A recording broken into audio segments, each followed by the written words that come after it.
మీ ఊరిలోనే ఉన్నాను నేను అంటారు.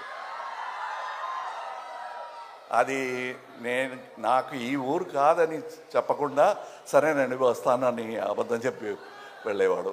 అంత నన్ను ఓన్ చేసుకునేవాళ్ళు వైజాగ్ వాళ్ళు.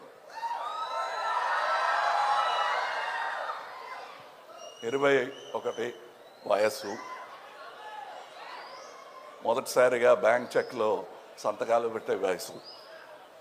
ఆ వయసులో ఇక్కడ వచ్చాను. నా మొహం ఎవరికీ తెలీదు. చాలా ఈజీగా షూటింగ్ జరిగింది. ఆ తర్వాత ఆంధ్ర మొత్తం ఎక్కడ కూడా నడవలేని ఒక ఫ్యాన్ బేస్ని ఆ చిత్రం, మరో చరిత్ర ఆయన చిత్రం నాకు ఇచ్చింది. ఆ తర్వాత ఏక్ దూజేకెళ్ళి అప్పుడు కూడా వైజాగ్ వాళ్ళు